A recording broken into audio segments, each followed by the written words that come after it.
Assalamualaikum warahmatullahi wabarakatuh. Baik teman-teman, hari ini Bu Eni akan melanjutkan perkuliahan pengantar ekonomika. Bab hari ini adalah analisis titik impas.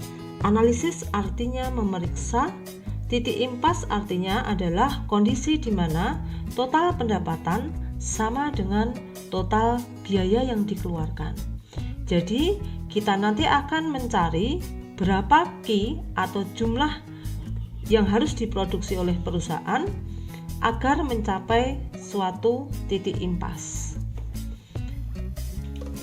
Analisis titik impas merupakan teknik analisis yang digunakan untuk melihat hubungan antara biaya, penerimaan, dan laba. Berikut adalah contoh.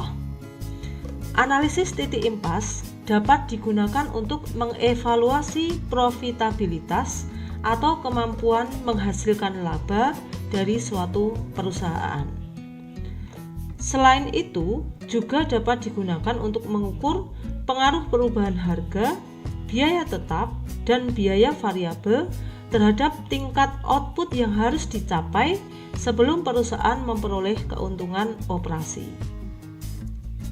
Ada beberapa perusahaan, misalnya perusahaan A, dia memproduksi 100 unit produk, ternyata dia sudah melalui titik impas. Artinya titik impas suatu perusahaan adalah 100 unit produk. Berarti kalau perusahaan memproduksi 150 unit produk, dia sudah memperoleh keuntungan karena sudah melampaui titik impasnya.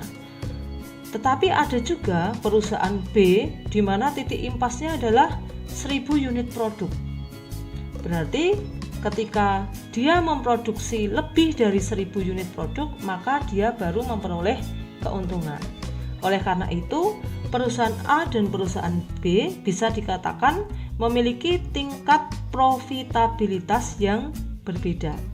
Jadi perusahaan A tadi titik impasnya adalah 100 unit, maka dia memiliki profitabilitas yang sangat tinggi karena ketika dia memproduksi lebih dari 100 unit dia sudah memperoleh profit.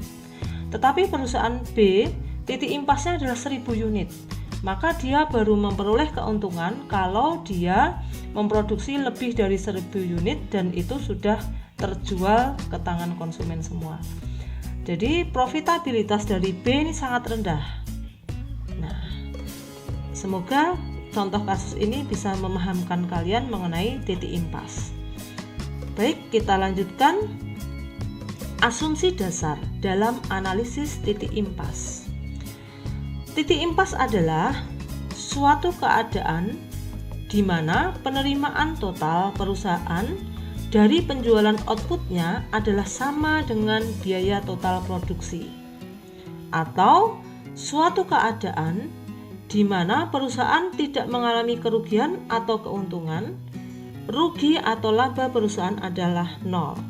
Jadi kalau ditulis secara matematis, titik impas tercapai apabila TR sama dengan TC.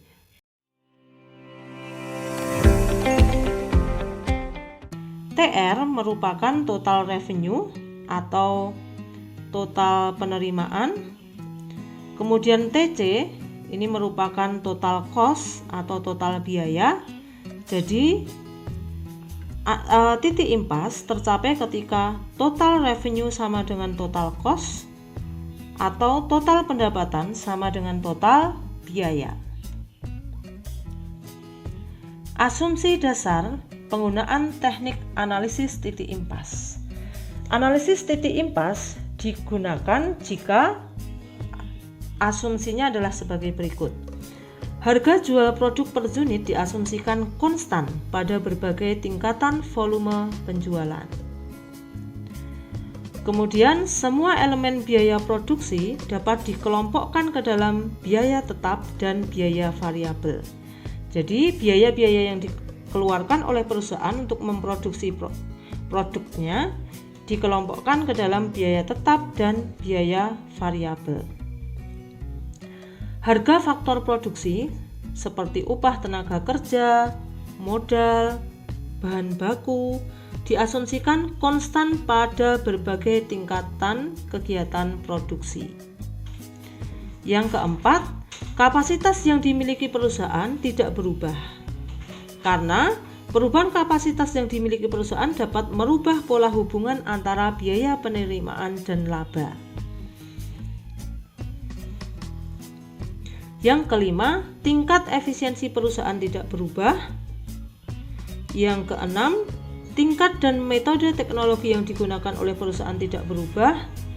Kemudian yang terakhir, apabila perusahaan memproduksi bermacam-macam produk atau diversifikasi produk, maka komposisi produk yang dihasilkan dan dijual diasumsikan tidak berubah. Baik, sekarang Bu Erni akan menjelaskan bagaimana cara menentukan titik impas dengan menggunakan metode aljabar. Titik impas merupakan titik di mana total revenue sama dengan total cost. Oleh karena itu, kita akan memahami masing-masing dari rumusnya. Total revenue atau total penerimaan dirumuskan dengan Q kali PQ. Q adalah jumlah produk, PQ adalah harga produk. Jadi kalau jumlah produknya 1000 unit, kemudian harganya Rp2.000, maka total penerimaannya adalah 2 juta. Karena 1000 dikali dengan 2000. Kadang dalam rumus lain, harga produk atau PQ ini hanya ditulis sebagai P saja. Kemudian sekarang biaya variabel total atau total variable cost, rumusnya adalah average variable cost dikali dengan Q. Q ini adalah jumlah produk, average variable cost adalah biaya variabel rata-ratanya. Nah, kemudian biaya total merupakan jumlah dari biaya tetap ditambah dengan biaya variabel. Nah, biaya tetap ditambah dengan biaya variabel. Biaya tetap di sini disingkat dengan TFC atau total fixed cost.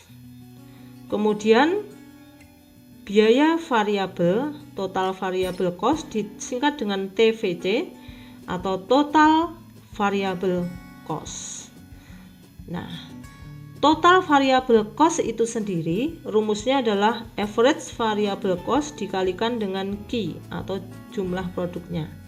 Sehingga rumusnya menjadi TC sama dengan TFC ditambah AVC kalikan Q. Titik impas adalah keadaan di mana penerimaan total sama dengan biaya total.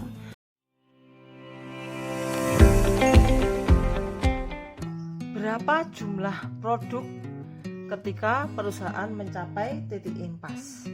Rumus awalnya adalah TR sama dengan TC, atau ini total pendapatan sama dengan total biaya.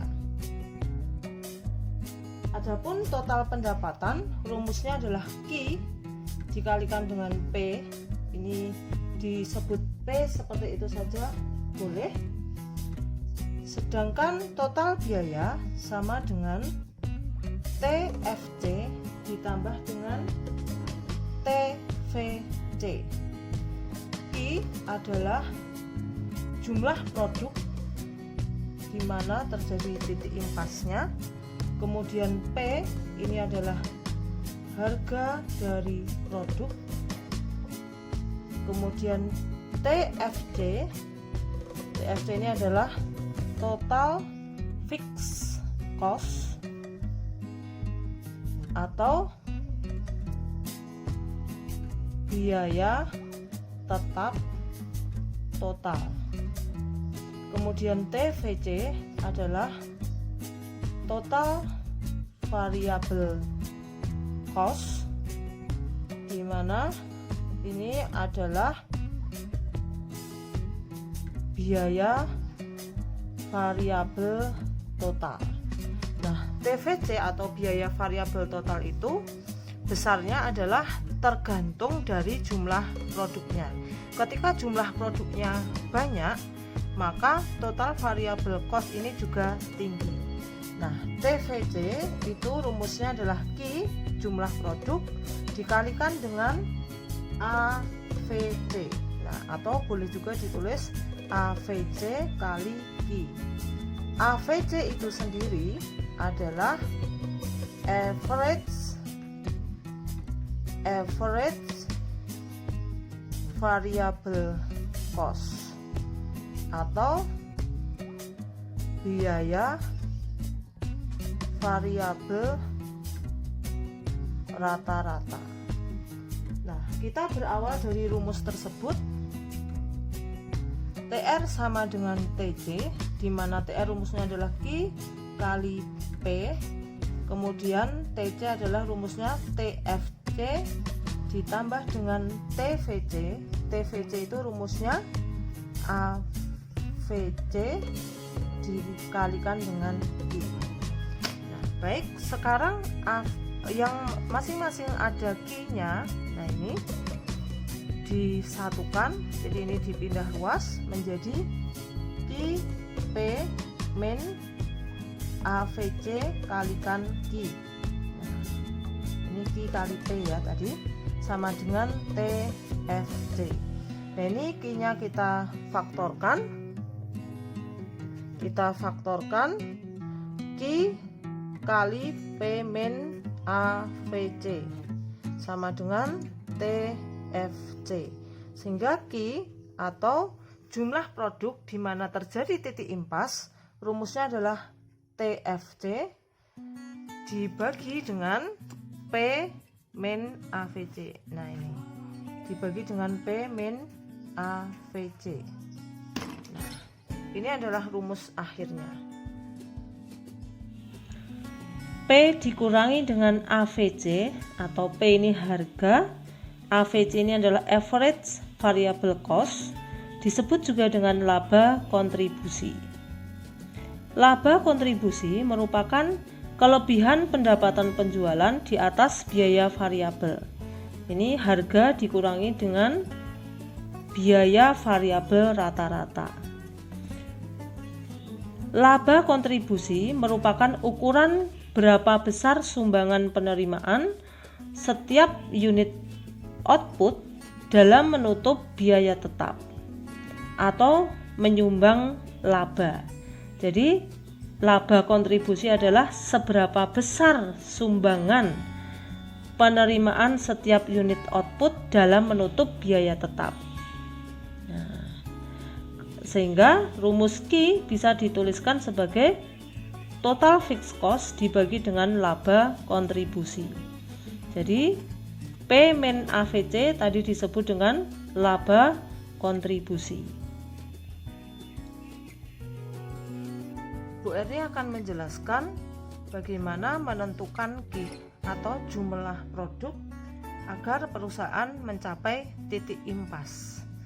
Nah, ini diketahui misalnya total fixed cost Rp480, P atau harga Rp100, AVC atau average variable cost adalah 60 per unit. Berapa jumlah Q-nya? Nah, rumusnya adalah TFC per P min AVC. Total fixed cost per P dikurangi dengan average variable cost. TFC-nya 480, P-nya 100, AVC-nya 60. 480 dibagi 40 hasilnya adalah 12 unit produk.